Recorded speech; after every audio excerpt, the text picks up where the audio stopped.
Episodio número 92. Este es un episodio especial. Ey, pero se dio el 92, Chanel. ¿Tú no naciste en el 92, fue? No, en el 95. En casi. el 95, casi. Casi le llegamos. A 3 episodios, casi. En 3 episodios. Pero déjeme explicarle a la persona cómo llegamos a este episodio. Yo quería una co-host para el podcast y me surgió la idea de traer a Chanel porque Chanel ha estado muy involucrada en el crecimiento de BU Academy desde que yo daba clase allá en la sala de la casa de mis padres. Y un día estamos Yolandita y yo validando a quién podemos traer a los siguientes episodios, siempre que vaya de la mano con el emprendimiento, con la creatividad, etcétera. Y dice Chanel, pero un día podemos traer a mi papá. Y digo yo, si ustedes quieren. Si ustedes entienden. Y digo yo, Chanel, ¿y quién es tu papá? Y dice Yamón Lluvere. Yo me quedé en el aire porque quizás las personas como yo que no le damos seguimiento a la televisión o a la radio, no estamos al tanto de quién es Mon. Pero Yolandita sí que lo conocía porque Yolandita como que había escuchado que el Pachá lo menciona mucho a usted, Yolandita. Dice, pero espérate, pero Mon Lluvere, el que siempre está atrás, que como que no. Y dice Chanel, sí, ese mismo. Y por ahí han surgido episodios fantásticos como el de Pavel Núñez, que ha sido un episodio que me marcó el corazón a mí, de verdad.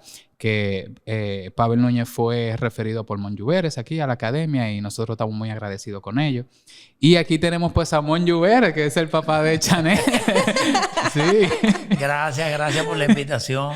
Sí, yo le comentaba a Chanel que como ella nació en el 95, hubiera sido como congruente que el episodio fuera el 95, el de traer a su papá. Okay. Pero no coincidimos ahí, pero está bien. Lo importante casi. Chanel, no sé si tú quieras introducir a tu papá. Bueno, yo te dije, ahorita me estaba comentando Antonio, que haga la introducción. Y yo le dije, no, es que eso se va a ver como que yo traje a mi papá para acá, sí. Pero bueno, ¿qué puedo decir? Mi papá, Ramón, mejor conocido como Mon, es una persona que tiene una larga trayectoria, lo cual me siento súper orgullosa de él.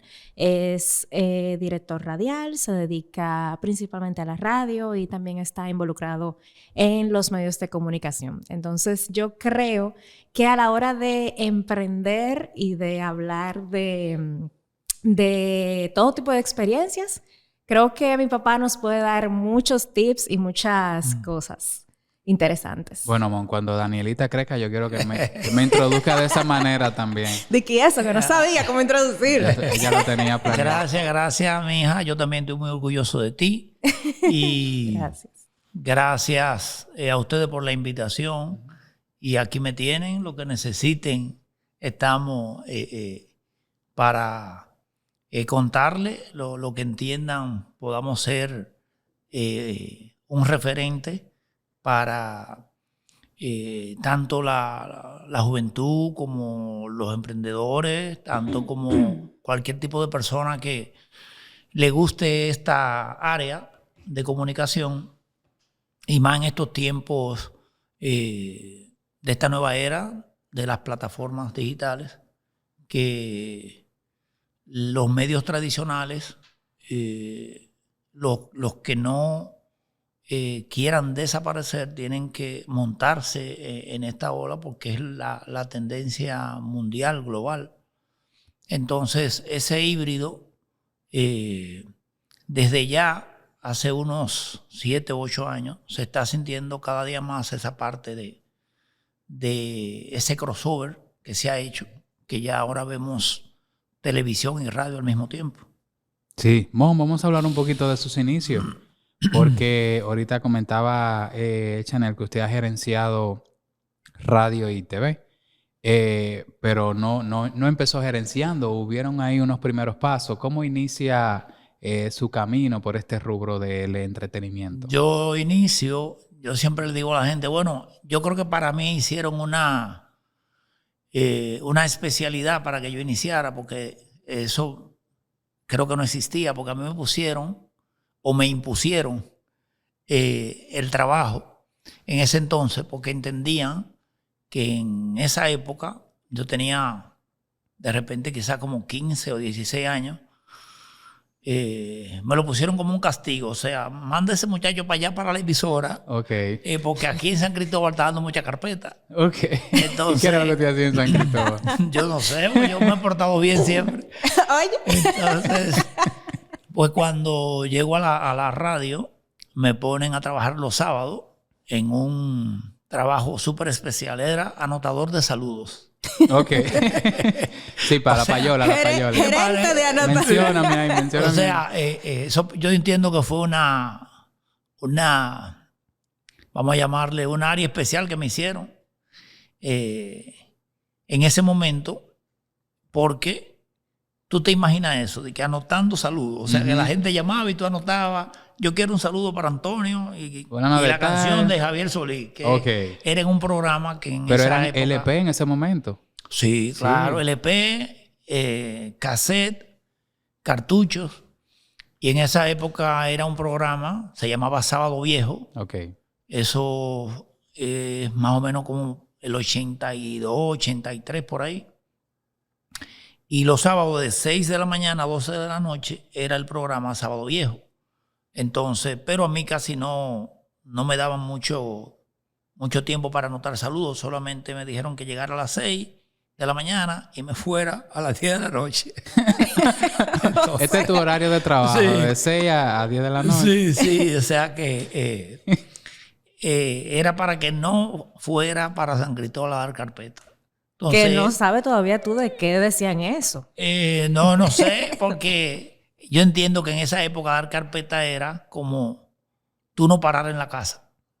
Como siempre estar en la calle. Darle trabajo a los padres. Sí. Exacto. Que te vayan a buscar destacamento. No, y entonces en esa época no había motoconcho, no había celulares. Lo que había eran teléfonos fijos de la casa. Y entonces había que esperar que tú llegues para decirte, o para tú decir dónde tú estabas. Porque no había forma de... Y todo era inclusive como tan cerca, pero ahora mismo uno se encuentra todo lejos. O sea, la misma distancia que yo recorría en esa época, yo digo ahora, pero yo venía de Lavapié al Liceo de Madre Vieja a pie. Pero y eso, yo no. Pero uno ahora camina 2 esquinas y ya uno quiere coger un taxi. Entonces, en esa época, yo viajaba primero los sábados. A las 6 de la mañana tenía que estar en la emisora, salía a las 5 de la mañana en mi guagua desde San Cristóbal. Y de anotador de saludos, entonces me ponían a buscar las canciones en la biblioteca. En la biblioteca, que eran los LP, y eran por orden alfabético. Las letras, por ejemplo, de esos artistas que yo no conocía, esos artistas. Porque yo tenía 15 años y yo no sabía quién era Javier Solís, El Tiro de los Panchos, José José. O sea, yo no sabía quién eran esos artistas. Y cuando me pedían el nombre de la canción y del artista, yo decía, ¿de quién? Anotaba, de Javier Solís. Mire, di que Javier Solís tan... ¿Y la biblioteca? Javier Solís. Entonces yo buscaba y duraba 1 hora para encontrar a Javier Solís, porque en la J estaba José José, todo el que era con José. Julio Iglesias y todo el mundo. Entonces, hasta que encontraba a Javier Solís, pero el gran problema era que cuando yo le entregué, yo tenía que ponerle todos los LP de las peticiones al locutor ahí. En un orden, en el según orden, lo fueron sí, pidiendo. para que lo vayan pidiendo. Entonces decía, saludos para Antonio, de parte de fulano, con la canción tal. Entonces lo iba tomando. Cuando él me entregaba el LP para atrás, entonces yo ponía el disco de Javier Solís en la carpeta de Julio Iglesias. Pero yo no sabía. Había un desastre en esa era un biblioteca. desastre en esa biblioteca. El problema era los lunes, cuando ya era la programación regular de la emisora, que el locutor que estaba de turno, que ya de lunes a viernes no se tocaba esa música vieja. Sí se tocaba Julio Iglesias, que era viejo, pero en esa época no era viejo. Entonces, cuando el locutor se paraba a buscar a Julio Iglesias o a José José, sacaba su LP, pero encontraba era el de Javier Solís, por ejemplo. Entonces, me llamaba mucho la atención que mira que ese muchacho de los sábados hace un lío en la discoteca. Y me pusieron entonces a trabajar de lunes a sábado. Es como que dice, para que aprenda entonces. Exacto. Entonces, en vez de sacarte, para que sí, aprenda. sí, yo pensé que me iban a sacar y bueno, ahí la pegué, me van a sacar. Y no me dieron más trabajo. Entonces mi hermano José, que fue quien me introdujo en los medios, me puso de lunes a sábado. Entonces, ya no solamente trabajaba como anotador de saludo, me pusieron a aprender en el estudio de grabación. Entonces, ya yo hacía cassette, que era lo que se usaba en esa época, por encargos. En esa época, la gente hacía su lista de las canciones preferidas y entonces te mandaba un cassette, un TDK de 60 minutos, de 90 minutos, de 120. Vacío. Para que usted le arme ahí un playlist, una lista de reproducción. Y te entregaban eso. Entonces, ya como era una lista, ahí tenía todo un día para hacer el cassette, ya con mucho más tiempo ya, entonces yo iba aprendiendo, como me pedían tanto los mismos discos, o sea, de José José, de Camilo Sesto, de Javier Solís, de Los Panchos, de Blanqueira y Villafañe, de Felipe Pirela, de Tito Rodríguez, del trío Los Matamoros, de Los Compadres. Ya yo me fui familiarizando con esa época musical que yo no viví. Entonces hoy en día, por ejemplo, yo conozco todos esos artistas, sé cuáles son todos sus éxitos, pero yo no viví esa época. Yo me aprendí los temas, los títulos y los nombres de los artistas por el listado que la gente me llevaba. Entonces se cobraba en esa época. Parece que no perseguían el derecho de autor, porque se cobraba, nosotros cobrábamos 50, 100 pesos. Por vender el cassette ya con... Ajá, la gente llevaba el cassette por grabarle las canciones. Por grabarlo. Sí, por grabarlo. Entonces la gente se llevaba su cassette grabado y se cobraban 100 pesos, lo cobraba la secretaria, pero el que iba a buscar el cassette siempre a mí, y había otro señor, se llamaba Pablito Reyes, que fue quien me enseñó mucho. Él era el mensajero de esa emisora, se llamaba Radio Radio, pero era una enciclopedia, musicalmente hablando, entonces él me ayudaba mucho. Entonces yo hacía los cassettes y cuando la gente llegaba a entregar el dinero en la recepción, entonces siempre me llamaban, mira, el cassette de fulano, entonces yo iba y se lo llevaba. Y de allá para acá venían esos 20 pesos de propina. 10 pesos de propina. Y dije, bueno, pues yo me voy a quedar aquí haciendo cassette el día entero. Porque los sábados iba mucha gente a hacer y uno le ponía un horario, una fecha. Mira, tú lo trajiste hoy sábado, pero venlo a buscar el martes, el miércoles. Entonces ya en esa época yo decía, mira, eso va a estar listo para el miércoles. No, pero que yo me voy de viaje. Bueno, yo te lo puedo hacer de una vez, son 100 pesos, pues tienes que darme 20. Claro. Para yo quedarme haciéndote. Entonces ya yo negociaba eso para hacérselo de una vez, porque yo tenía que hacer era lo que estaban en turno. Entonces, como usted vino hoy y lo quiere express, yo le daba ese servicio. La emisora no ofrecía ese servicio. No, eso era eso era una búsqueda mía independiente. Sí. Que pero cuando mi la hermano emisora escuche ganando esto, lo suyo igual. cuando mi hermano escuche esto, que él no lo sabe, él va a saber. Lo va a saber ahora. ¿Por qué era que se estaban vendiendo tanto cassette? Me va a rebajar eso. Y entonces ahí aprendí la parte musical de cuáles eran realmente los éxitos que la gente buscaba. Y en esa época eran oyentes cautivos. O sea, no es como la época de ahora. La época 30, 25 años atrás, la gente era fan de los artistas, igual que ahora. Pero ahora son más fans de las canciones que del propio artista. O sea, me explico. Tú hablas con una persona que tiene 35, 40, 50 años en adelante y te dice con exactitud quiénes son sus artistas favoritos. Te dicen, por ejemplo, mi artista es Watson, es José José, es Ricky Martin, es Julio Iglesias. ¿Y no te gusta fulano? Sí, me gusta, pero ese es mi favorito, Ricardo Montaner, por ejemplo. Eso es cautivar, fidelizar, que tú eres fiel a ese artista. Ahora, esta generación es fiel a una canción a una canción o a varias. Sí, porque, por ejemplo, cuando tú ves los seguidores de un artista que tiene 8, 10, 12 millones de seguidores, tú dices, pero ¿cuánta gente hay en el mundo? Porque si sumamos todos los seguidores que tienen cada uno de ellos, tú dices cuántos son. Entonces, lo que pasa es que el mismo que sigue a Bad Bunny, a Ozuna, al Alfa, a J1, a Flow 28, a Christian Dior, a cualquier artista urbano, es el mismo que sigue a los otros también. Entonces la gente está detrás de las canciones. Fíjate que los conciertos hoy en día se llenan todos y la gente, mucha gente va hasta sin saberse las canciones. Yo me sé una, yo voy para allá. Es verdad, es una nada más que me sé. O si no, antes del concierto, de que voy a escuchar las otras canciones para saber una cuanta. Sí. Porque si te llevan al concierto y tú no cantas ahí en el concierto, ya tú sabes que te van a sacar ese coro. Ana Gabriel es un artista que tiene fidelizada a su audiencia, porque Ana Gabriel sale del escenario y 10 años después regresa y ella llena. Sí, totalmente. Sí, y diferentes edades. Ana Gabriel tuvo un retorno con la pandemia, realmente. Hay muchos artistas que fueron frutos de pandemia, no es el caso de Ana Gabriel, pero sí su volver a ser la Ana Gabriel de los años 80 y 90 fue fruto de la pandemia, porque en la pandemia mucha juventud consumió, como no había nada que hacer, la gente andaba buscando qué hacer y una de las cosas que hacía era escuchar música, ver cosas en las redes.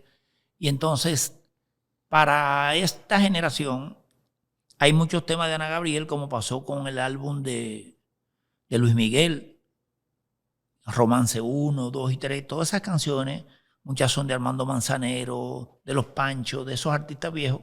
Y la generación de esa época entendía que esas canciones eran de Luis Miguel. Y la hicieron suya y hoy en día tú la cantas y te dicen, pero ese disco de Luis Miguel. Dijo, no, eso es de Luis Miguel, eso es Armando Manzanero.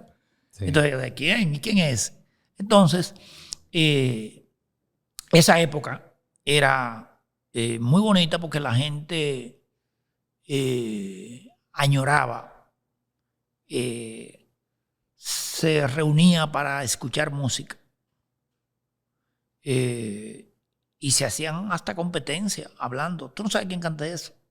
Exacto. Sí, déjame ver si tú conoces los álbumes de... Sí. Bon, pero ya usted trabajando ahí en la emisora, ¿ese era un momento en el que usted se veía fluyendo con lo que viniera o ya usted se visualizaba trabajando como que a largo plazo, no en la emisora en particular, sino en términos de entretenimiento, ya sea emisora, televisión? ¿Ya desde ahí usted se visualizaba o eso de que usted ahora se desenvuelve en ese rubro fueron cosas que se fueron dando después? No, a mí me comenzó a gustar desde el día que yo grabé los cassettes y me dieron esos 10, 20 pesos. Ah.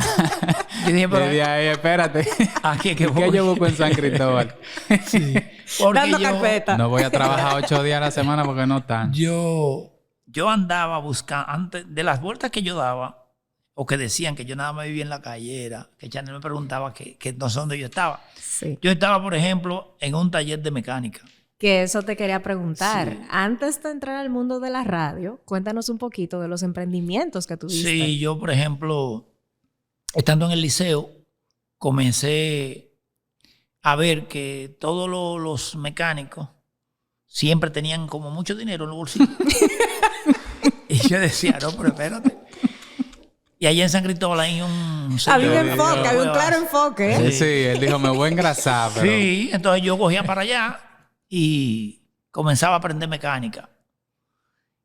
Y tengo unos grandes amigos de San Cristóbal que son emprendedores, son una familia muy seria, la familia de Dionisio. Ellos tenían una empresa, o tienen todavía, envasadora de gas. Y yo me montaba con ellos a repartir los tanques de gas. Oye, qué peligro. A repartir los tanques de gas. Quizá en esa época era como más para, no lo veía como de dinero, sino como una diversión. Pero me pagaban. Por cierto, cuñado, nunca me liquidaron. No sé si... hay algo. Si hay algo todavía. Entonces, nos decimos cuñado de cariño. Y yo veía a los mecánicos con dinero. Y yo dije, no, pero yo voy a esto, es lo que yo voy a estudiar mecánica.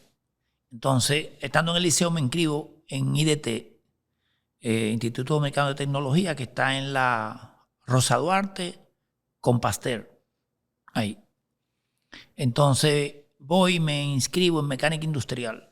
Cuando ya yo tengo un año casi, eso duró 2 años, yo dije, pero es que esto no es lo que yo quería estudiar. Yo no quería estudiar, era mecánico de carro, porque eso era lo que yo veía con dinero. Y yo dije, ay, Dios mío, ¿en qué yo me metí? Pero Ya tengo que terminar. Entonces consigo un trabajo en la fábrica de colchones, se llama Maprica. El mecánico industrial trabaja con tornos, con fresas, con fresadoras. Y fabrica piezas. Por ejemplo, este tipo de pieza la puede fabricar en ese taller. Pero eso no dejaba dinero diario. Yo quería algo de dejar de dinero diario y yo lo que quería era mecánico de carro. Entonces me dijeron que era mecánico industrial y yo pensaba que era eso. Y no era eso realmente. Yo estaba por Café Indubán trabajando como 10 o 12 horas haciendo los colchones, los springs de los colchones, introduciéndolo en la máquina. Tú tenías que tener un paquete de los springs, tú lo ibas entrando a la máquina, entonces esa máquina lo iba procesando y te iba haciendo el colchón.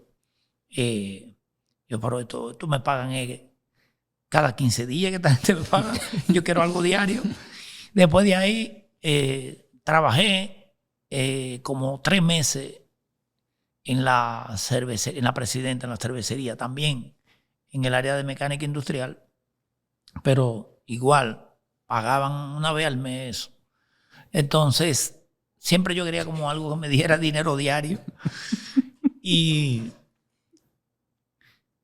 me pongo a pensar, digo, bueno, hay un método en esa época de inglés, estaba de moda, se llama método Cortina, se llamaba el libro. Entonces me aprendí como 30 lecciones de ese libro. O sea, las memoricé. Y entonces comencé a dar clases de inglés. Y ahí entonces, ¿particular o en algún instituto? No, en un instituto. Bueno, estuve hace un mes o menos de viaje. Y en el aeropuerto me encuentro con una persona y me dice, ¿y tú no te acuerdas de mí? Digo, no me acuerdo. Me dice, San Cristóbal, que tú me dabas clase de inglés. Digo, ¿cómo? Yo daba clase de inglés. Y entonces yo ahí aprovecho y le pregunto, pero yo daba clase, o sea, yo te la daba, no, en el instituto. O sea que me contrataron en un instituto para dar clases de inglés. Pero en el liceo, una profesora de inglés, cuando ella faltaba, me ponía a sustituirle en el propio liceo. O sea que parece que esas lecciones del método Cortina que me embotellé daban su resultado y me mandaban a dar clases de inglés. Luego entonces, en el instituto me hice como medio famoso, dije profesor de inglés. Y yo puse una escuela, se llamaba Joubert School. Okay. Yo no sabía eso. Sí. Hice también me la grabó la promoción un locutor que falleció muy famoso de Bonao, se llamó el Boy from Bonao, fue el locutor más famoso de la Mega de Nueva York y me grabó esa promoción como por el 87 por ahí. Y yo estaba trabajando también en la emisora y me grabó esa promoción. Entonces hice un folleto de frases idiomáticas. Yo recopilé todas las frases que yo encontraba, hice un folleto y quería entonces imprimir eso, pero no tenía ni el dinero ni la facilidad de imprimirlo. Entonces, para yo hacer el folleto de frases idiomáticas, todos los libros de inglés que yo encontré, yo los puse en la mesa de la casa de donde se come. Y eso duró como 2 días ahí, hasta que un hermano mío agarró y me quitó todos esos libros ahí. Tú no vas a dejar que uno coma aquí con ese disparate que tú estás haciendo. Entonces tuve que irme con mi libro por otro lado. Y nunca pude sacar el folleto de frases idiomáticas, porque yo decía, si uno hace un folleto, como un pequeño libro, de frases como de las que tú necesites, porque en esa época decían, mira, si el que se va para Nueva York y no sabe inglés, va a pasar trabajo. Entonces yo decía, no, pues yo voy a hacer un folleto que... Lo básico para que te defienda. Lo básico, sí, o sea... Y entonces hice muchas frases, don't be afraid. O sea, entonces yo decía, mira, eso es, si tú te dicen algo, dice, no tenga miedo, tú dices así. Tú lo pones así. Entonces yo lo ponía en inglés y español. Exacto. Y nunca pude hacer ese folleto. Luego entonces recortaba, o sea, como barbero. Pero los amigos míos me pagaban, sí. Yo no sé si recortaba bien o mal, ellos sí recortaban. Yo no sé si era, cuando era no me pagaban, porque cuando era yo no recortaba muy bien. Pero todo eso aparte de la emisora, todavía sí, todo eso, yo hacía todo eso porque vamos a decir, el mensaje del hermano mío que yo entendí desde el primer momento, o no desde el primer momento, como al año era, como ocupar mi mente. Eso era lo que él quería, que yo ocupara mi mente. Entonces, yo como que le cogí la seña, entonces ocupaba mi mente, estaba primero los sábados en la emisora, después de lunes a sábado, los domingos me ponía a recortar, en la noche daba clase, pero en el liceo que estudiaba en la mañana tuve que inscribirme en la noche para poder estudiar, en el liceo estudiaba en la mañana y en la noche estaba en el IDT. Entonces, para poder trabajar, cuando conseguí trabajo, tuve que inscribirme en la noche para poder trabajar en el día. Entonces ya en la emisora, cuando mi hermano ve como que tengo cierta capacidad para lo que estoy haciendo, parece que lo estaba ya haciendo bien, me da la responsabilidad del estudio de grabación, ya no de grabar cassette, sino ya de ser el encargado de grabación, de capturar las voces de los locutores que iban a hacer los comerciales, de pautar los comerciales que salían al aire. Luego me da el chance de control, o sea, de poner música. Y me puso un horario estelar. Me puso de 3 de la mañana a 7. Todo el mundo escuchando esa hora. El pico de audiencia. Sí. Y en esa hora, pero había mucha gente por ejemplo, en esa hora nada más había gente en la calle El Conde. En esa época se tomaban carros públicos en la calle El Conde. O sea, no era peatonal. Y ahí eso siempre estaba lleno, desde la cafetería Paco, que yo no sé si eso existe todavía. Y la emisora estaba calle El Conde con 19 de marzo. Entonces ese trayecto yo me iba prácticamente 12, 11 de la noche. Llegaba ahí a la puerta del Conde, ahí a la calle El Conde, y me quedaba ahí 1 hora y pico hablando con la gente que estaban ahí de la cafetería hasta que llegara mi turno allá en la emisora. Y entonces después de ahí pasamos de radio a radio. Mi hermano hace una sociedad y crea la FM de Radio Continental y le pone Sonido Suave. Entonces ya ahí en Sonido Suave, ya yo llego como encargado de grabación y también como locutor en la noche. Pero lo de locutor era solamente poniendo música. Y como mi hermano estaba durmiendo a esa hora, yo me ponía a hablar a esa hora, a las 4 de la mañana. No sabía nada de lo que estaba pasando. Él prende el micrófono. Sí, y entonces yo hablaba. Y recuerdo, por ejemplo, que como en esa época eran LP, para dormir un poquito, o sea, coger control, entonces yo quería echar una pavita, porque que a esa hora, a las 3:30 de la mañana, las 4, las 5, ya no había forma y yo trabajaba en el día, en la misma emisora. Entonces yo ponía un LP de Rolando Ojeda, que era un popurrí, que duraba de un lado como 15 minutos, ese popurrí. Entonces yo lo ponía y me iba para el mueble de recepción a dormir un chin.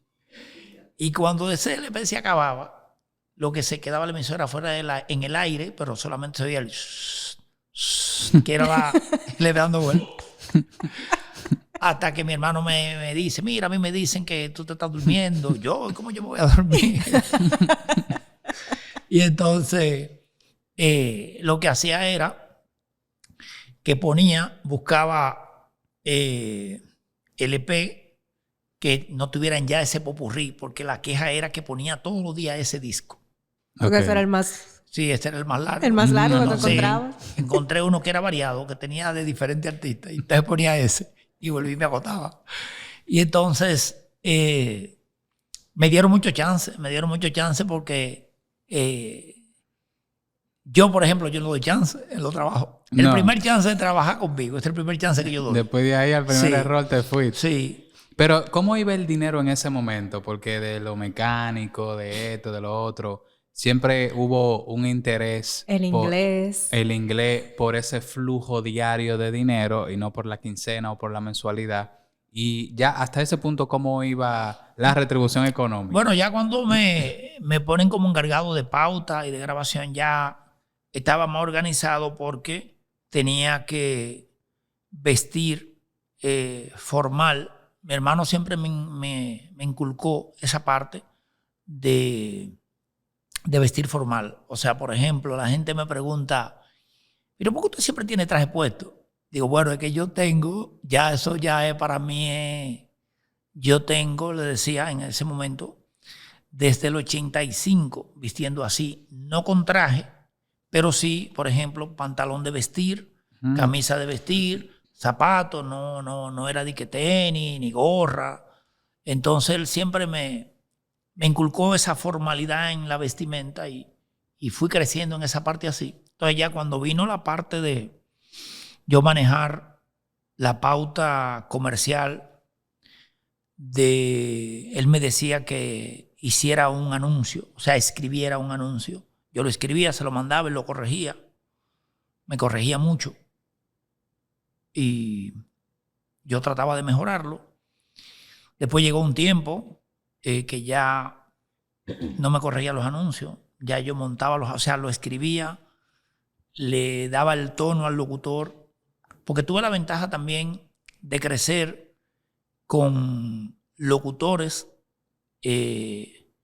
muy profesionales como Jesse Pepén, como el Boy from Bonao, como Luis Rafael Mejía, el Muñeco, como José Bejarán.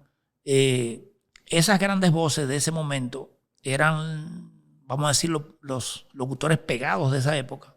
Entonces, yo absorbí toda esa experiencia de ellos.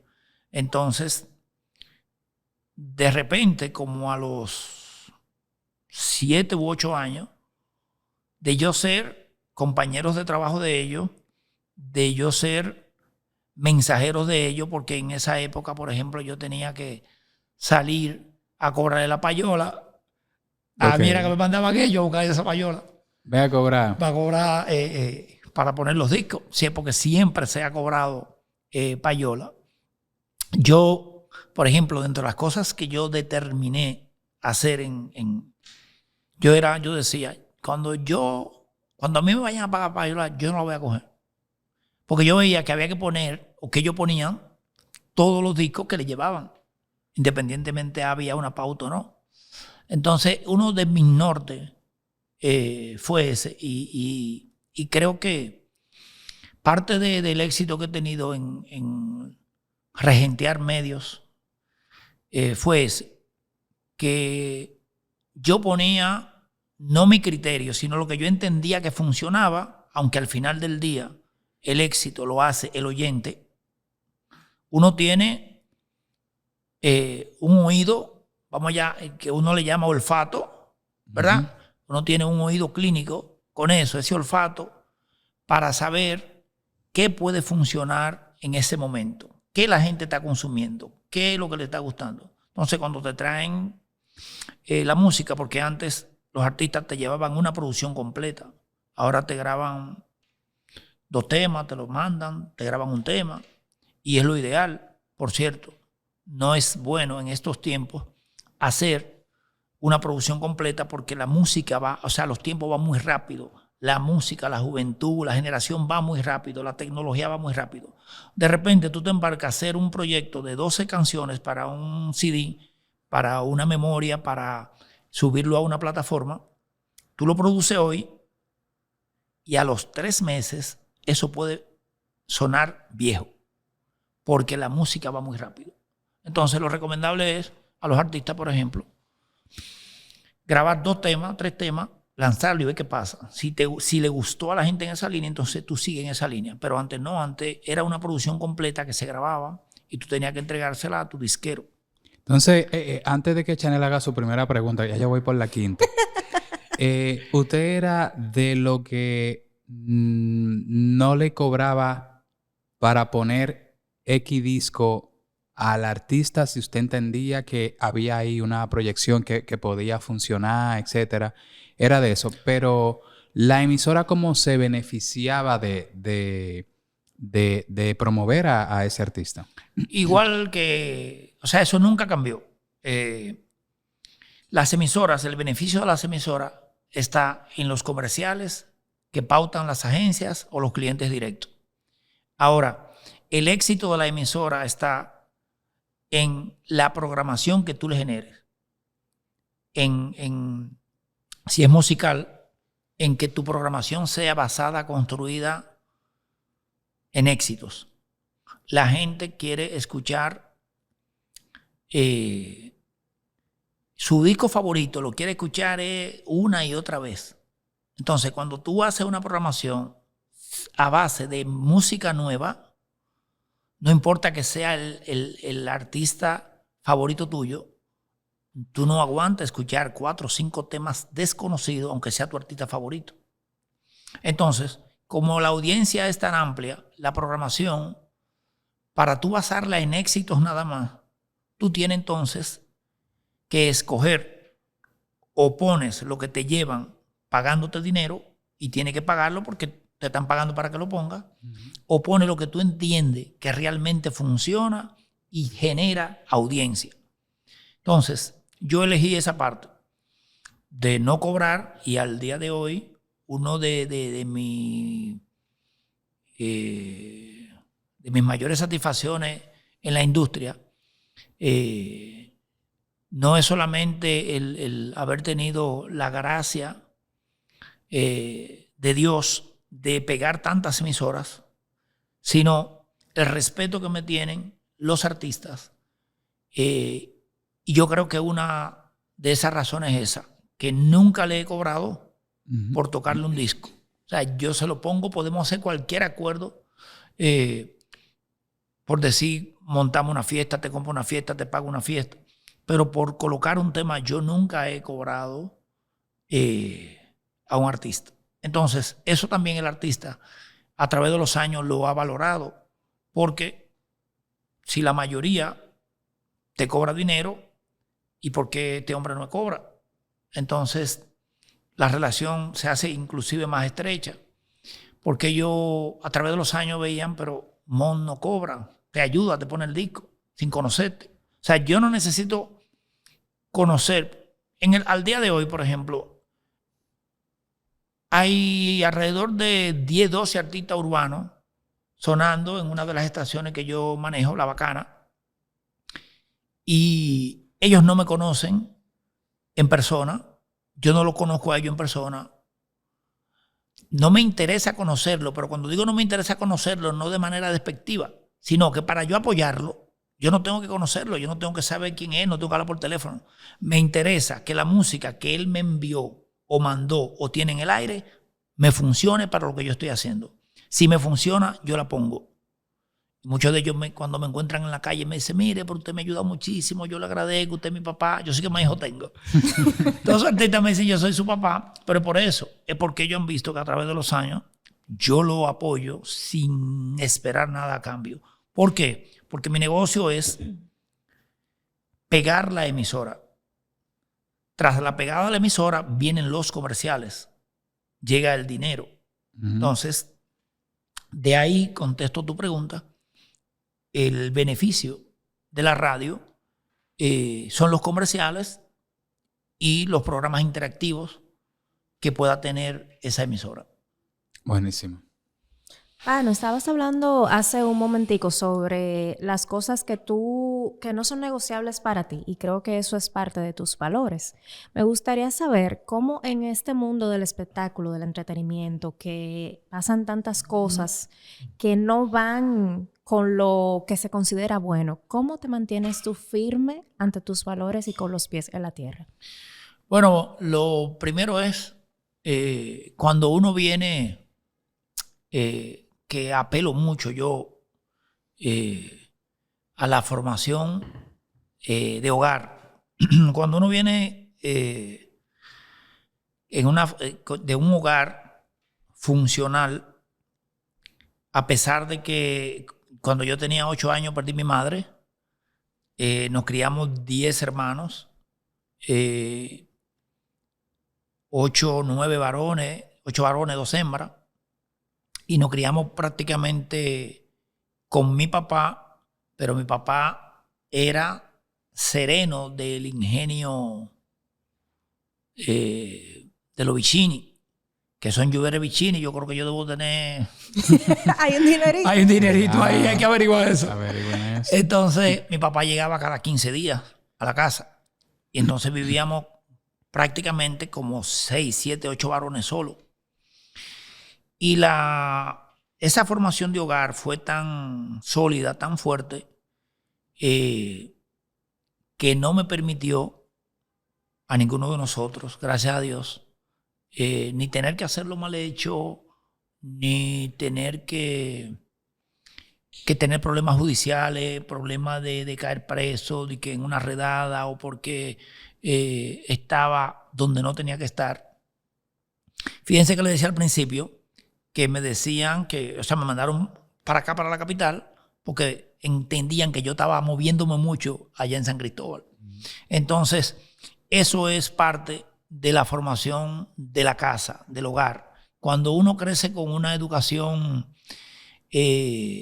bien sólida, bien arraigada por los valores, por los principios, de que las cosas malas no se pueden hacer, de que si eso no es tuyo, tú no lo puedes tocar, de que si ve algo y no es tuyo, lo más que tú puedes hacer es cogerlo y entregárselo a alguien, decirle, mira, eso se le cayó a esa persona, eso es de tal persona, eso yo lo encontré ahí. Entonces, apelo mucho a esos valores o a esa educación familiar, formación familiar de antes, que se ha ido perdiendo. Yo he tratado, por ejemplo, en el caso específico mío, de mis hijos. Yo soy el menor de los 10 hermanos que mencionaba. Y sin embargo, siendo el menor, aunque haya tenido quizá un éxito mayor, yo sigo respetando a mis hermanos como lo que soy, el menor de ellos. Entonces, pero eso es porque tengo esa crianza. Entonces, esos valores, cuando te lo inculcan, eso ya se queda en tu ADN, tú lo traes en la sangre y no hay, por ejemplo, dinero, no hay distracción o atracción de algo que te haga cambiar esa formación que tú tienes.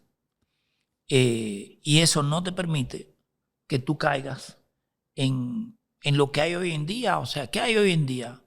Como todo es más fácil, la gente entiende que porque no vio una cámara ahí, se puede llevar algo. Y otros entienden que aunque haya cámara, ellos se van a llevar eso, te van a hacer un daño. Entonces, esa integridad, esas cosas de hacer las cosas bien, tú tienes que hacerlas aunque nadie te esté mirando.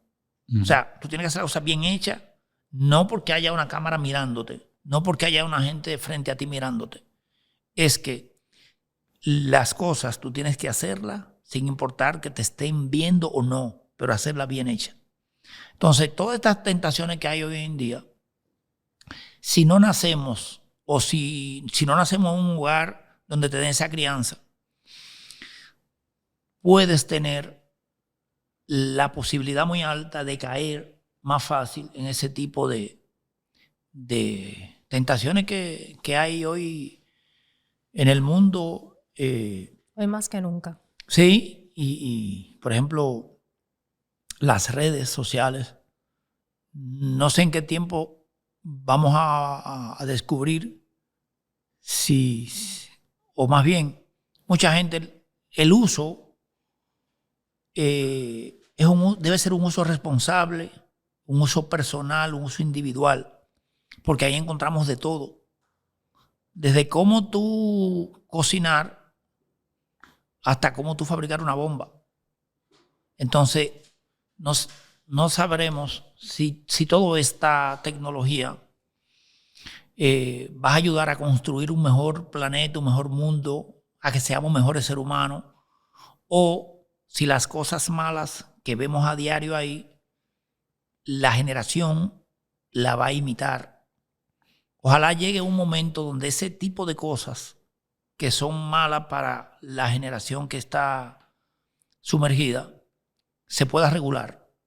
Porque al ritmo que va la tecnología, si no hay una vigilancia de los niños, de los adolescentes, de los menores, vigilando qué ven, si no hay esa vigilancia, entonces el futuro no es esperanzador.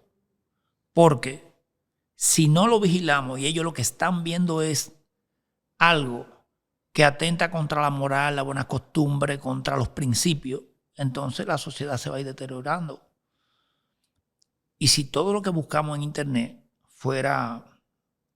le diéramos el uso que lleva, de que es un proyecto bonito, tú entraste para ver cómo tú puedes hacer esta mesa, pero hay gente que entran a ver cómo se puede ahorcar una gente. Entonces, a mí me hubiese gustado que estas nuevas tecnologías que hay fuesen reguladas en muchas cosas. Porque hay demasiada información, pero no está filtrada. Cualquier niño, cualquier adolescente se puede topar en su tablet fácilmente con algo que no está apto para su edad. Independientemente diga, no, pero tal para el control, para la televisión, tú puedes ponerle, tú puedes programarla de que solamente le entren el YouTube de niño, el YouTube Kids. No. O sea, cuando un hacker te entra algo ahí, no hay forma de que eso se filtre. Entonces, me preocupa mucho eso. Soy amante a la tecnología, pero de verdad que vamos muy rápido. Por ejemplo, República Dominicana, a nivel de tecnología, si nos vamos a radio, es uno de los países que más emisora tiene, pero no ahora, desde hace muchos años. En los países que yo he viajado, yo me encuentro con 5 o 6 emisoras de FM nada más. Y no están tan avanzados como nosotros a nivel de tecnología. En radio, en televisión. Ahora, con las nuevas plataformas que hay, ya todos podemos tener nuestro propio canal, nuestro propio medio, y eso es bueno. Pero es bueno siempre que esté en manos buenas. Claro. Si está en manos que lo que quieren hacer es daño, entonces no es tan bueno. Claro. Mon, hace un momento usted comentaba sobre las redes sociales y hay una tendencia ahorita, antes del episodio, comentábamos con Chanel y Yolandita, esta tendencia que hay de promover la persona o promover un proyecto a través de las redes sociales, dígase Instagram, etcétera. Pero quien busque la persona de Mon Lluvere, por ejemplo, en Instagram, no la va a encontrar. Entonces, de repente, Mon es una persona que entiende lo que la tecnología ofrece y cómo puede ayudar a un proyecto a crecer, pero Mon no tiene Instagram. Entonces, ¿a qué se debe que una persona haya obtenido dentro de un rubro en particular un crecimiento determinado sin hacer uso de esa exposición en las redes? En el caso mío particular, por ejemplo, yo tengo Instagram. Pero ese Instagram es falso. Chanel me dijo ya. Que no va a tener problema aunque yo lo dijera. El Instagram mío, Ese por Él tiene ejemplo, una cuenta para brechar. Sí. Tengo uno, por ejemplo, que dice Mon Lluvere, ese me lo creó Don Miguelo. Pero él es el que tiene la clave. Yo no, ahí yo tengo seguidores, yo nunca he publicado. Yo no sé quién ha publicado cosas ahí. Okay. Yo tengo muchos seguidores, pero son cobradores que me siguen. Entonces, no, lo que pasa es que yo prefiero, o sea, yo me mantengo al día de todo lo que está pasando, pero esa herramienta la uso para yo enterarme de lo que está pasando. Sin embargo, nunca me ha dado... La gente tiene que conocer como sus límites. O sea, usted tiene que saber para qué usted da. Yo entiendo que yo no me veo teniendo, por ejemplo, un canal de YouTube, yo hablando, haciendo lo que estamos haciendo ahora. O sea, yo dirigiendo, yo lo puedo dirigir, lo puedo producir. Detrás de cámara. Sí, pero nunca me ha gustado la exposición. Yo he estado en muchísimos proyectos que la gente no sabe que yo lo he ideado o han pasado por mis manos o lo he producido. Porque nunca me ha gustado. Por ejemplo, yo siempre digo, yo vivo de la farándula, vamos a decir, del medio, de la comunicación, más no convivo en el día a día, pero es porque es mi forma. O sea, yo regularmente no voy a ruedas de prensa. Lo que le interesa al final del día a la persona que hizo la rueda de prensa es que tú le publiques eso por tu medio. Necesariamente yo no tengo que estar. Yo sí te voy a apoyar, pero necesariamente no tengo que estar. Entonces, a mí no me gusta. Por ejemplo, el programa de Pachá tenía que salirme a buscar casi al patio. Por eso fue que Yolandita dijo, el que siempre estaba detrás. Yo producía el programa, pero nunca me ha llamado la atención esa parte de ser famoso y que vean que ese soy yo. Mucha gente ha hablado conmigo aquí y fuera del país y me dice, por ejemplo, fuera del país me han dicho, no, allá yo soy amigo de Monjueres. A mí me han dicho. Y yo, sí, ¿y qué tú? No, yo, los temas me lo pone. Me he encontrado con artistas, con talentos de fuera. Y a algunos yo le he dicho, no, pero soy yo, Monjueres. Y a otros yo lo he dejado y digo, pero Dios mío, la gente tiene que estar como loca porque, ¿cómo? Pero y que han hablado conmigo y que tienen contacto conmigo, todo eso me ha pasado a mí fuera del país y aquí mismo también. Mucha gente me dice, a mí me dicen, a la emisora han ido, mira que yo ando buscando a Monjueres. Yo dentro de este rubro del craft, conozco muchas personas que tienen un talento increíble, pero no... parece que no tienen un conocimiento técnico sobre cámara, sobre audio, entonces realizan un tipo de video que no son agradables a la vista o agradables aquí al oído. Y yo siento que en gran parte el crecimiento de esas personas se ve limitado por la baja calidad quizá en el contenido. De manera que nosotros ahora mismo vivimos en una sociedad en donde, sin importar qué tanto talento tú tengas, de repente quizás uno de los eslabones en el que hay que montarse es en el tema de la creación de contenido, para darse a conocer, y que de esa exposición obtener una retribución económica, de que las personas conozcan tu producto, tu servicio.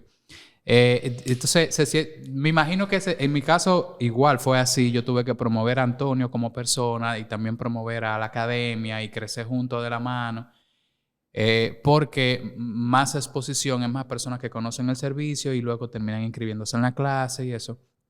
Pero en su caso, me imagino que se tiene que sentir muy bien haber obtenido quizás una estabilidad económica sin tener que exponer demasiado su persona, y que usted ahora mismo pueda ir, por ejemplo, a cualquier lugar, por ejemplo, a un supermercado, y no sabe que usted ha trabajado que sí con Pavel Núñez, que sí con Guaso, que sí con Don Miguelo, que lo mencionó ahorita, y con un reguero de artistas que sí tienen una exposición altísima y que son personas incluso que no pueden salir a un supermercado a comprar algo sin que le pidan una foto, etcétera. Entonces, ¿cómo se siente usted con eso? Yo creo que eso es lo que todo el mundo desearía lograr, como tener ese éxito, esa retribución económica, esa estabilidad sin lo otro. Las exposiciones siempre son buenas, o sea, el que la gente te pueda conocer, pero para que la gente valore tu trabajo, para que la gente te reconozca logros, méritos que tú hayas tenido, necesariamente no tiene que estar expuesto a una cámara o expuesto a estar opinando en las redes sociales. Yo respeto a todo el que hace eso y lo valoro mucho porque es como un desahogo, como son los dueños de su cuenta. Ahí ellos hablan y dicen y valoran y acaban a mucha gente. Entonces,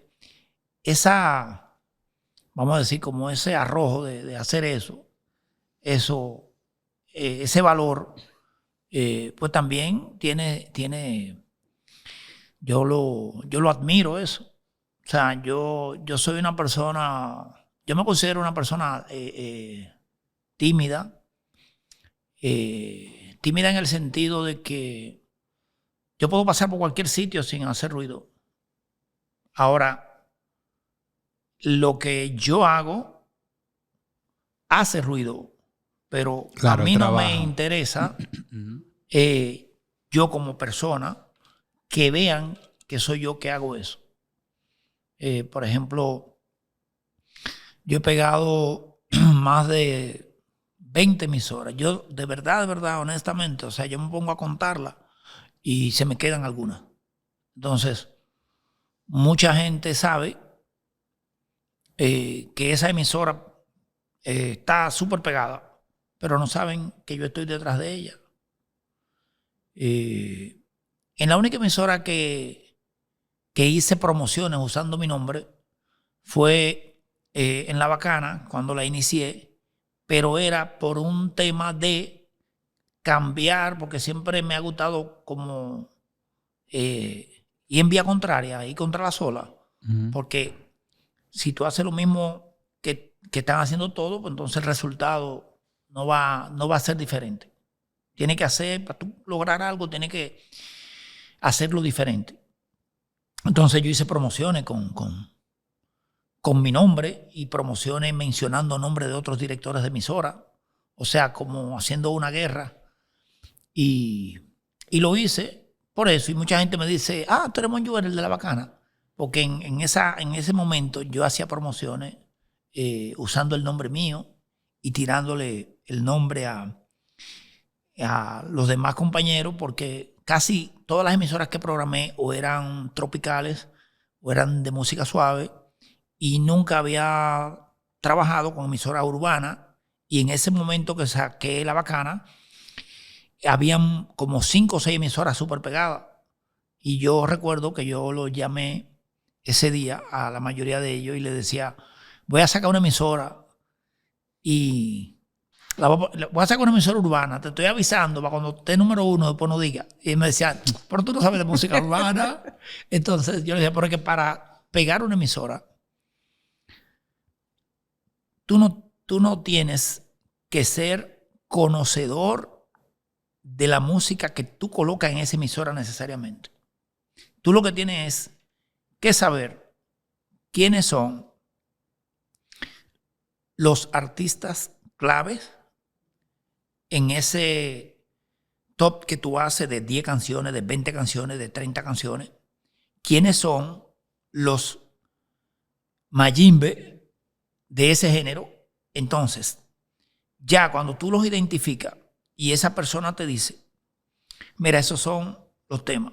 Yo recuerdo, yo hice una estación, se llamó Millennium, en el 98, y esa emisora revolucionó la música romántica, suave, porque yo puse a los locutores a que hablaran, porque las emisoras de esa época, de balada, la mayoría solamente daban la hora, pero no motivaban una canción, no te hablaban del álbum, no saludaban a nadie. Yo recuerdo que la identificación que yo le puse a los locutores, en esa época estábamos operando el I2K, que era el .com no se usaba y yo los locutores lo identificaba con eso. Por ejemplo, regislora.com, antonicamilo.com, alfredogarcia.com. Yo vengo usando el .com desde el 98. Y en esa época la gente, ¿qué es eso? ¿Qué es .com? Yo creo que yo mismo no sabía lo que era. Pero era lo que se estaba hablando, incluso se decía que cuando llegara el 2000, los bancos iban a colapsar, que la cuenta, que sacaron el dinero porque se iban a frizar, porque iba a haber el cambio de... Y yo 2 años antes ya yo hablaba del .com. Hice inclusive una emisora, se llamaba en internet online, guiratambora.com, que debe ser de una de las primeras emisoras. En esa época, un gran amigo, Evan Martínez, era el ducho de esa época en cuanto a el internet, la tecnología. Y yo creo que debo ser, lo consultaría con él, pero debo ser uno de los primeros que hizo una emisora virtual. Porque estamos hablando en el 98, o sea, hace muchos años, o sea, hace casi 25, 30 años, que ya yo hablaba de esa parte.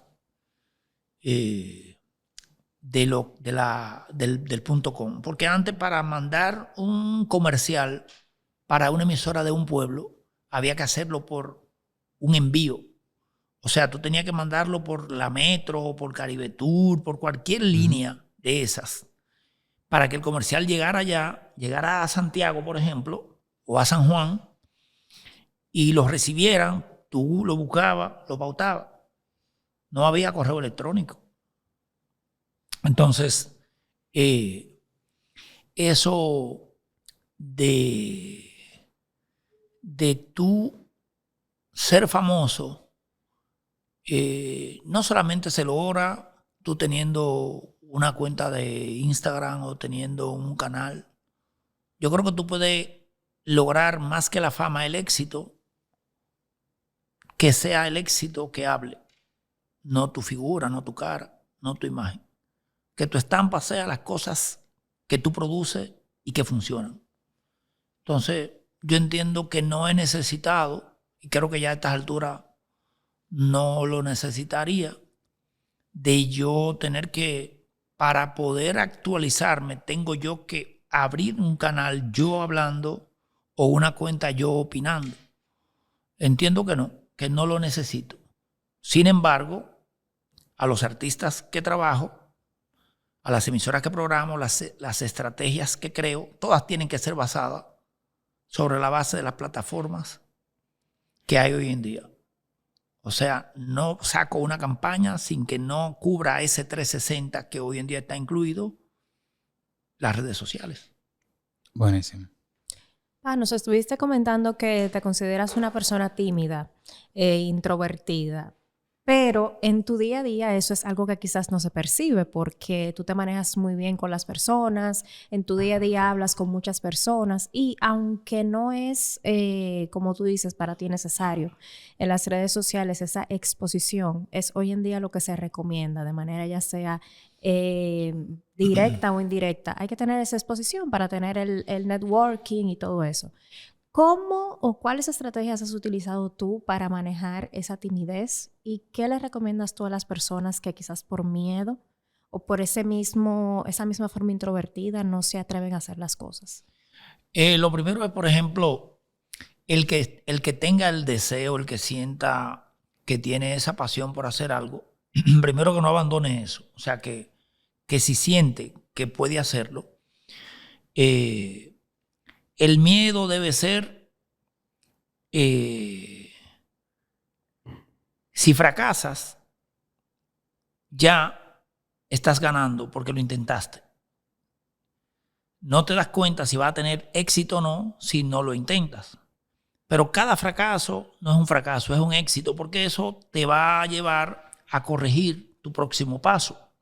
Entonces, las personas que sientan que se pueden exponer, que tienen el potencial, el material, lo único que yo le aconsejo es preparación. Que de lo que tú vayas a hablar, de lo que tú vayas a hacer, trata de tú ser el mejor. Eso es lo que, si es a cantar, trata de tú ser el mejor cantante, de sacar las mejores canciones. Si es bailarín, trata de tú imitar a los mejores. Y cuando digo imitar es imitarlo para aprender y luego superarlo. Entonces, yo lo que entiendo es esa parte pero decía ahorita, la gente tiene que conocer sus límites. Porque también no se puede ser tan osado porque cae en la ridiculez. Lo aconsejable ahora mismo es que las personas tengan esa exposición. Pero eso depende mucho del trabajo que tú desarrolles. Porque en el caso mío, si yo lo que soy es programador de estaciones de radio, productor, manejador de artistas, lo que tienen que exponerse son ellos. Yo sí le explico qué hacer y qué no hacer, qué le puede funcionar y qué no le puede funcionar.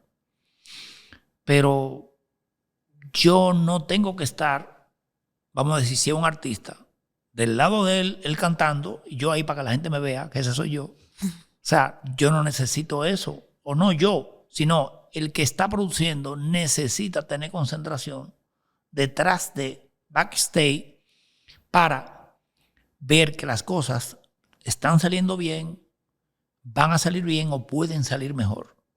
Pero no pueden salir bien si tú estás junto con el artista ahí adelante y atrás eso acabándose, sonando mal, por ejemplo. O un desorden en la puerta.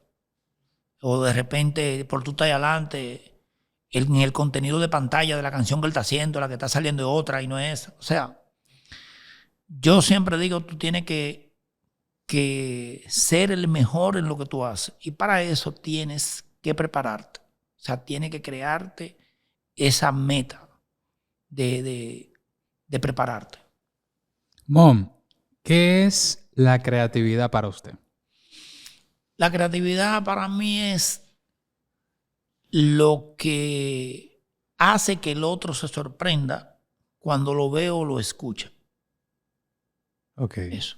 Eso para mí es la creatividad. O sea, que tú digas, pero mira, eso sí está bonito. Eso sí. Por ejemplo, en el caso de la radio, donde más se usa creatividad es en la parte de las promociones, de los concursos innovadores, de las secciones, los segmentos que tú hagas, por ejemplo, como la cuerda floja. En aquella época era tócalo tú mismo, pídelo y escúchalo mañana. Oye, había que pedirlo hoy y tú escucharlo mañana. Está fuerte eso. En este tiempo eso es ahora. O sea, la gente quiere las cosas ahora. Por eso decía que una programación tiene que basarse en éxito. Si tú tienes una emisora puesta y no escuchas en los próximos 2 minutos el disco que te gusta, tú lo quitas. Y va cambiando hasta que tú encuentres el disco que te gusta. Entonces, para yo lograr retener la audiencia, yo tengo que poner los éxitos. Entonces, la gente, por ejemplo, muchos artistas no entienden eso.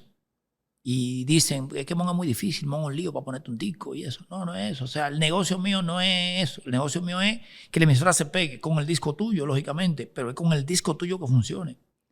Porque para los artistas, los temas que hacen, igual que los compositores, los temas que escriben, es algo que nació de ellos, es un hijo.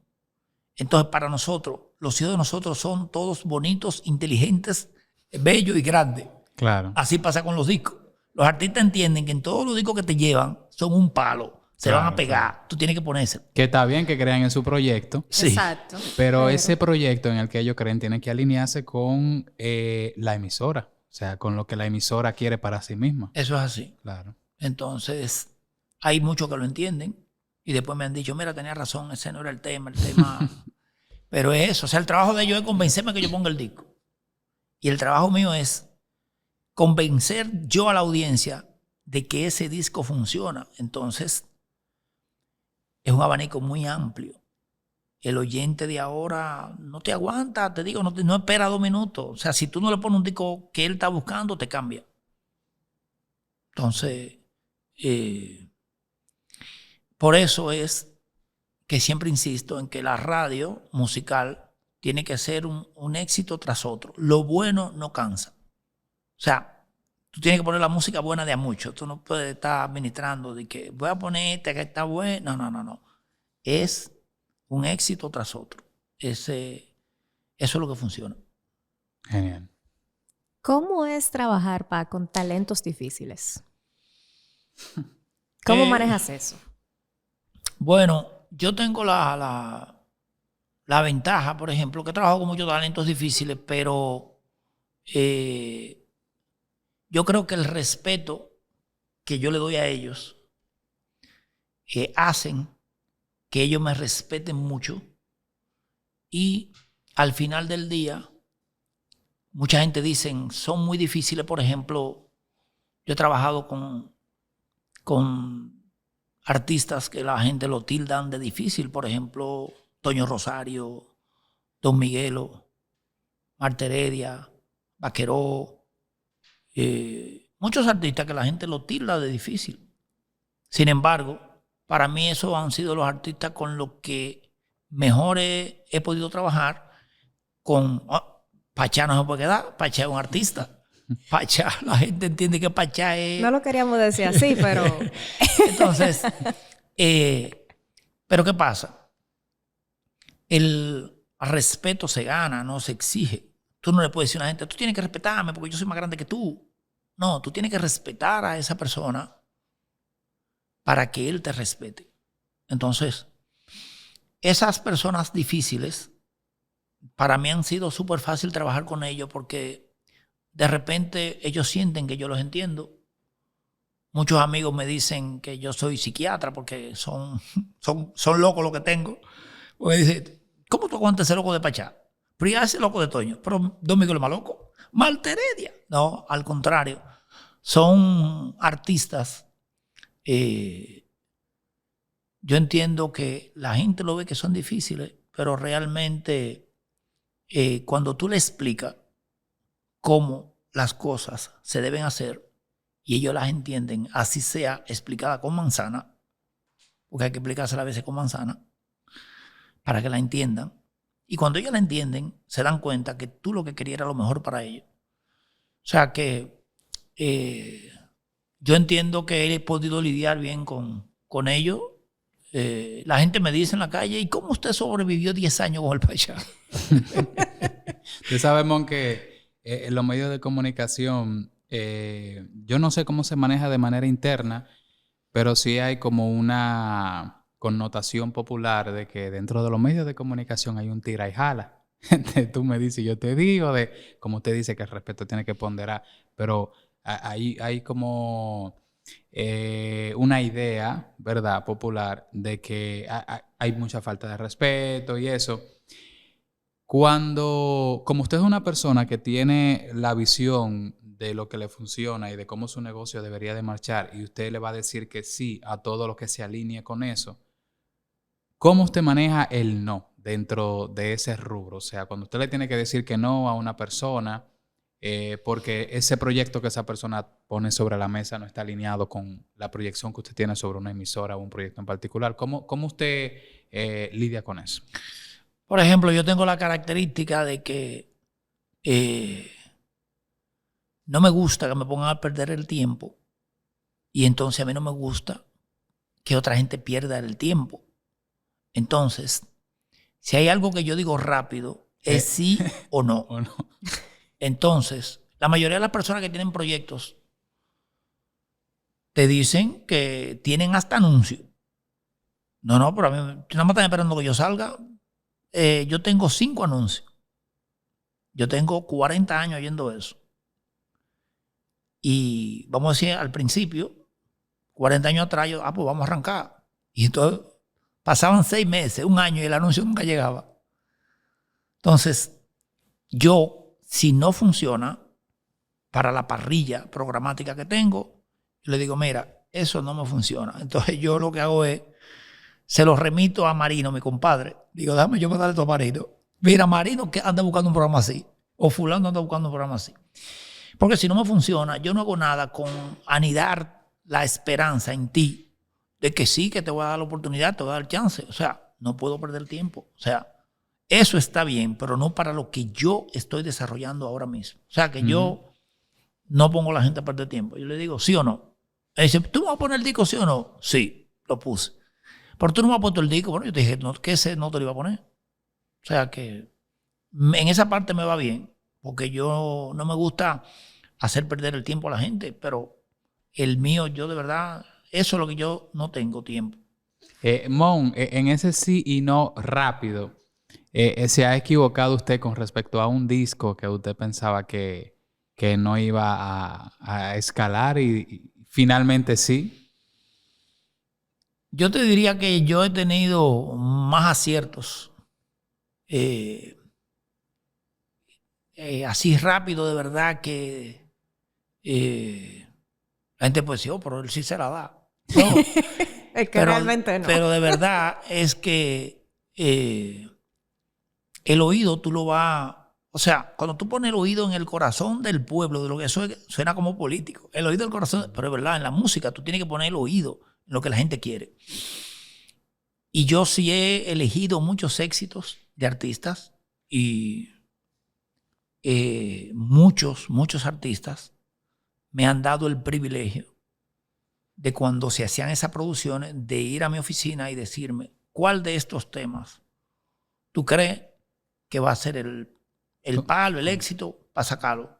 Y yo le dedicaba media hora, una hora a esa producción. Yo, mira, el 4 y el 5, el 3 y esos son, arranca con eso.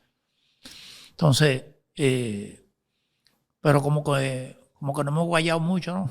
¿Cuáles han sido esos temas que sí, que usted dice, vete por ahí y efectivamente? Por ejemplo, un tema, yo te puedo decir, un tema me llevó un gran amigo y disquero, se llama Johnny Montaño, que es, en esa época tuvo Roca Banda, Quinito, Apochi, Cocobán, todos esos artistas. Sacó un tema de un artista, músico, llamado Freddy Gerardo. Se llamaba el tema El Pollito. Entonces él me llevó ese tema. Y yo siempre he dicho que todos los temas, o no que he dicho, sino ha funcionado, todos los temas que los niños como que lo bailan, lo cantan, se quedan con eso, con esa recordación del tema, eso es un éxito. Entonces ese tema que hablaba, se llamaba Dame del Pollito, nada más decía eso. Yo dije, este tema, yo lo voy a poner cada hora.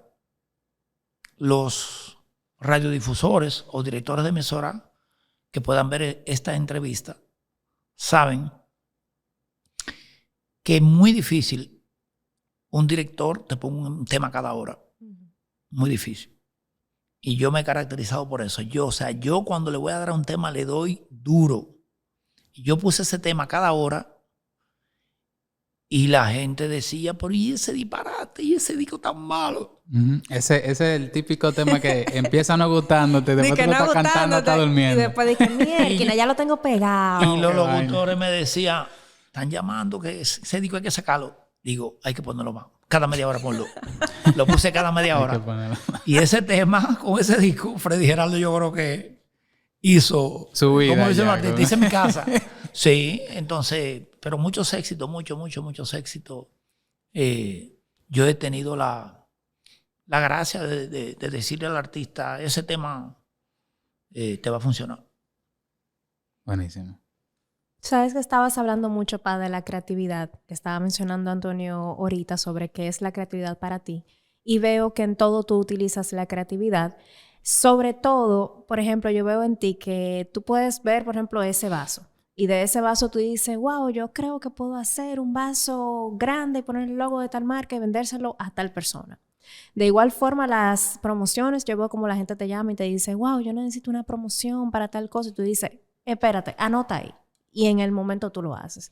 ¿Cómo tú mantienes esa agilidad de mantenerte siempre creativo? ¿Y qué consejos le das a los que nos escuchan para mantener siempre esa habilidad? Yo creo que lo que más funciona para tú generar ideas nuevas es leer. O sea, yo leo mucho. Y más que leer, Escucho mucho audiolibro. Me gustan mucho los libros de marketing, los libros de autoayuda. Me encanta, por ejemplo, un audiolibro, se llama Liderazgo con propósito, de Rick Warren. Entonces, el tú leer mucho y cosas diferentes, desde una revista hasta algo en las redes, tú encuentras ahí palabras, y tú dices, pero mira, con esa palabra yo puedo hacer una promoción. O sea, tú me dices cualquier palabra, Antonio, yo te hago una promoción de esta palabra. Sí. Eso es como tú sacarle ese provecho, pero eso es cuando tú lees mucho. O sea, eso te cultiva y te cautiva. Cuando tú lees mucho, tú tienes la facilidad, la oportunidad de tú leer una frase. Dices, pero mira, esa frase está chula, tú la puedes convertir en una promoción, o de esa frase sacar una promoción, o sacar una idea, sacar un concurso. Entonces yo entiendo que la creatividad tú la mantienes cuando tú, valga la redundancia, te mantienes leyendo cosas nuevas. Eso. Está buenísimo porque en su caso es leyendo, pero de repente hay personas que son un poquito más de ver Visuales. videos, que son, hay personas que son quizás un poquito más de conversar. Vamos a conversar y dentro de esa conversación hay una retroalimentación y absorbo como una esponja lo que yo entiendo y dejo lo que no. Pero a grosso modo, el mensaje sería, aprende cada día más y edúcate, Sí. porque de ese cúmulo de información, entonces nace, ¡pam!, es esa idea, pero es la neurona conectando un poquito aquí, un poquito allá, de lo que tú ya tienes porque te empapaste al respecto. Está buenísimo. A mí me pasa un poquito igual con los tutoriales, que a mí, yo ahora estoy haciendo guiones para los tutoriales, pero en realidad yo lo hago porque no quiero que el video innecesariamente se alargue más. No porque yo no tenga la capacidad de empezar un video, grabamos y que el video sea bueno, pero quizá es más largo de lo que debería de ser, porque no hubo un guión. Entonces, ¿pero de dónde nace eso? De que cada día, como a mí me gusta tanto este mundo, yo cada día, si sale algo nuevo, estoy pendiente, lo que hay que leer lo leo. Yo soy muy de YouTube también, veo mucho video en YouTube al respecto. Y me gusta mucho educarme sobre otras cosas que no tienen nada que ver con el craft, pero que yo siento que añaden valor al conjunto de todo, ¿sabes? Entonces eso está buenísimo. Y algo que te da mucha, te puede ayudar mucho a tu tener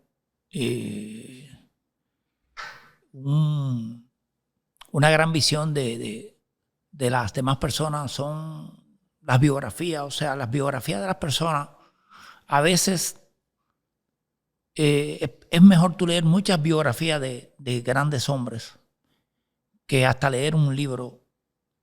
Con las biografías tú te nutre bastante, aprende bastante y conoce bastante a las personas. O sea que no solamente hay que leer un libro o con tú hacer un listado de 10, 15 grandes personas y tú leer sus biografías, tú te das cuenta que al final casi todas esas personas coinciden en lo mismo, que dentro de su formación esa persona siempre fue disciplinada. O sea, logró lo que logró a base de disciplina. De insistencia. Sí, sí, porque la disciplina es las reglas que tú te propones o que tú debes escribir para que las cosas te salgan bien y lleguen hasta el final con éxito. O sea, disciplina es todo lo que tú te propones hacer, que tiene que hacerlo con carácter, que tiene que cumplirlo, porque tiene que anotarlo. Por ejemplo, ahora con la tecnología, nosotros sabemos para dónde vamos y ponemos el Waze o el Google Maps. O sea, pero usted sabe, mi hermano, que usted va para Plaza Lama, sí, pero lo ponemos, ¿verdad? Y así mismo, entonces, nosotros tenemos que poner nuestras metas escritas o en la mente. Así como tú pones una dirección para que te lleve y te conduzca directo al lugar, tú tienes que tus propósitos, tus metas, anotarlas para que te lleven al sitio donde tú quieres llegar. O sea, tú tienes que decir para dónde voy, pero no en el carro, para dónde voy en la vida. Entonces tú tienes que anotar eso.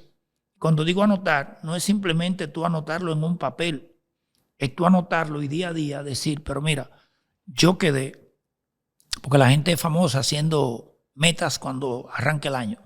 Ah, sí. Yo, no, En yo enero En arranco. enero arranco. no. O sea, es que ponte pocas metas, no muchas.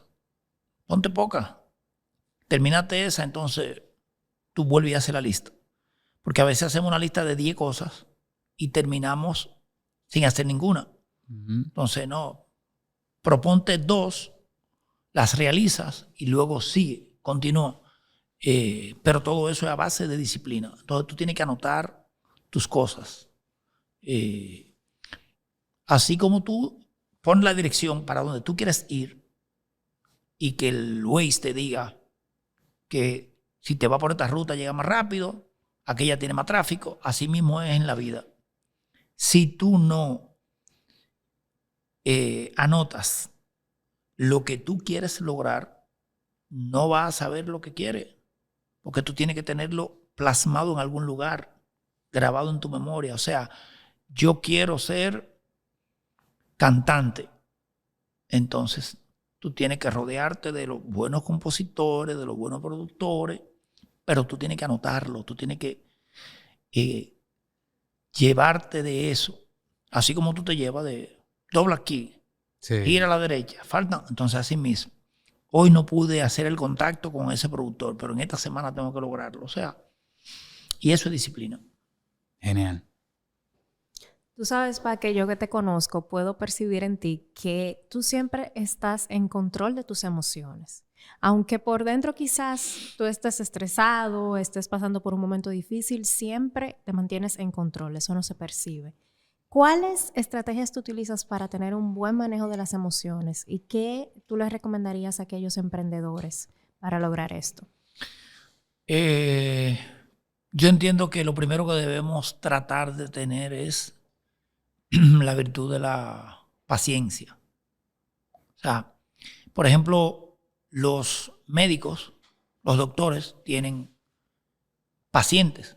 Entonces, el nombre lo dice. O sea, paciente. O sea, usted tiene que tener esa paciencia para esperar. Porque la gente va a un médico y quiere que lo atiendan de una vez. Y hay una fila, entonces usted tiene que ser paciente. Ahí inicia la paciencia. Entonces, para lograr eso, lo primero es practicar eso. La gente tiene que ser paciente. La gente que regularmente tiende a querer hacer las cosas muy rápido, desesperado o desesperada, tiende a que las cosas no le salgan como las planificó, porque no las planificó con el afán de hacerlo rápido. Entonces, hay que tratar de desarrollar eso, de tu ser paciente, no que porque las cosas no sucedieron hoy, ya todo se derrumbó. No, tú tienes que hacer que las cosas pasen. Para yo montarme en mi vehículo, lo primero que yo tengo que hacer es pararme de aquí. Entonces hay gente que quiere lograr cosas sin ni siquiera pararse del sitio donde están. Entonces, todo se logra es con paciencia. Entonces, cuando yo más estresado estoy, que es una cosa extraña eso, no sé, es cuando más genero cosas de negocio, de creatividad, de promociones, de eso es algo extraño, pero yo no dejo que un problema per se, yo escucho el problema, sea mío o sea de otra persona, pero ya tú tienes que decir, ok, ya yo escuché ese problema o ya me dijeron el problema que tengo. Vamos a pensar en soluciones ahora. Vamos entonces, sí. Entonces, yo le pido mucho eso con la gente que yo trabajo. conocemos el problema, ya ¿qué podemos hacer? Entonces, pero para eso la gente tiene que aprender a ser paciente, no dejar de ir tras su conquista de lo que quiere hacer, lo que quiere lograr. Pero con paciencia, por ejemplo, a los artistas yo les digo, es mejor subir tu carrera peldaño tras peldaño y no en un ascensor. Porque cuando tú subes tu carrera, casi siempre eso está ahí. La mayoría de los artistas que suben su carrera en un ascensor, o sea, de 0 a 10 en menos de un mes, así mismo bajan. Porque no hubo una dedicación, no hubo un cuidado en cada una de las cosas que hiciste. Cuando tú la subes peldaño tras peldaño, podemos ver hoy en día un hermano Rosario con 45, casi 50 años en la industria, un Toño Rosario, un Ruby Pérez, un Fernando Villalón, un Sergio Vargas, porque fueron artistas que sus canciones, en su mayoría,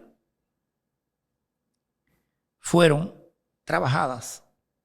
Sin embargo, la mayoría de los artistas que sus canciones eran a base de refranes, a base de lo que está pasando en el momento, se pegaron muy bien. Pero cuando pasó esa moda, no esa frase, entonces se quedó ahí. Ese repertorio murió. Sin embargo, todas las canciones que son de amor, de desamor, siempre van a estar ahí. Las que son de refranes, cuando pasa el refrán, pasa la canción. O cuando pasa la moda de eso, pasa la canción. No se quedan, no son, como yo llamo en la pauta, un timeless hit, o sea, un tema atemporal. Sí, que se quedó a perpetuidad ese tema. O sea, es un tema que es para toda la vida. Entonces, esa es la ventaja de eso. De tú construir las cosas con esa paciencia, cuidando cada paso que das y tratando de pasar la página. Porque si te quedas en el problema que te contaron o en el problema que tú tienes, entonces no vas a poder avanzar. Entonces, se está cayendo el mundo, perfecto, pero tenemos que pasar la página. Entonces eso, la paciencia yo creo que es una de las cualidades o virtudes que una persona debe tratar de cautivar, de conseguir, de lograr, porque la impaciencia te lleva casi siempre a que las cosas no queden bien, o a que las cosas fracasen, o a que no pasen como tú realmente quieres. Buenísimo. Mon, ya para finalizar, ¿algún tip o consejo que nazca de su parte para las personas que nos escuchan al momento de emprender un proyecto? Si son, por ejemplo, artistas, que no dejen de grabar. El éxito del artista está en las canciones. El artista puede ser good looking, puede ser... se puede ver bien, si es mujer se puede ver súper bien, pero de lo que nunca la gente se va a cansar es de su éxito musical. Se puede cansar de su imagen, de la que se tiñó el pelo, se recortó, se quedó sobrepeso. Cualquier cambio que se dé puede ser favorable, pero eso no es lo que te va a mantener a través del tiempo. En estos momentos donde la gente entiende de que si no hace algo viral, sea bueno o sea malo, no se va a pegar, yo le aconsejo que aunque duren más tiempo para lograr y alcanzar el éxito, que lo hagan bien. Por peldaño, como comentaba hace un momento. Sí. Entonces, y que si es un artista que no desmaye, o sea, que grabe, o sea, no se pare de grabar, porque esto es un negocio de canciones. Una sola canción ha hecho famoso a un artista. Y artistas que son súper famosos, que no están en el momento pegado, pero que sí tienen un amplio repertorio, una sola canción es que vuelve y lo pone en la palestra. Entonces, al final del día esto es un negocio de canciones. No de cómo tú bailes, no de cómo lo que tú di, no, es de canciones. Entonces, si es artista, que no pare de grabar, y si hace cualquier otra oficio o profesión, que no abandone su sueño, o sea, que no lo abandone. O sea, si usted no cree en usted mismo, usted no va a poder convencer a otra persona. Usted tiene que estar convencido de que usted lo puede lograr para que le pueda transmitir esa energía y con la fuerza que usted se lo dice, de ese negocio que vamos a hacer, de que va a funcionar. Pero si tú te vas a buscar un socio y lo primero que le dice, bueno, yo pienso que... Yo no creo que eso... Yo no creo que funcione, pero vamos a darle. vamos a tener que llevar mantequilla para que... Entonces, no, tiene que creer en ti. Entonces, cuando tú crees en ti y así mismo se lo transmite a la persona con la que tú te vas a asociar o te va a ayudar a realizar ese proyecto, entonces te abre las puertas. Entonces, no desmayar, no hay proyectos grandes o pequeños. A todos tú tienes que ponerle el mismo empeño. O sea, la misma disciplina, el mismo ahínco, el mismo amor, el mismo cuidado, el mismo tiempo. Porque ese proyecto que tú lo ves pequeño puede crecer. Y si crece torcido, es difícil después que se enderezque que la gente te lo consuma bien. Entonces, por eso hay que hacer las cosas bien desde el principio. Buenísimo. Chanel, no sé si ¿te gustaría cerrar el episodio? Bueno, ¿cómo puedo cerrar el episodio luego de tanto conocimiento? Wow. De verdad, muchísimas gracias, Pa, por estar aquí. Monju eres, mi padre. Gracias por estar aquí. Gracias por transmitirnos tanto conocimiento, tantas cosas. Puedo decir de mi parte nuevamente, que estoy muy orgullosa de ti, que te amo. Y que, bueno, a todos ustedes que nos vemos en una próxima y que gracias por estar con nosotros.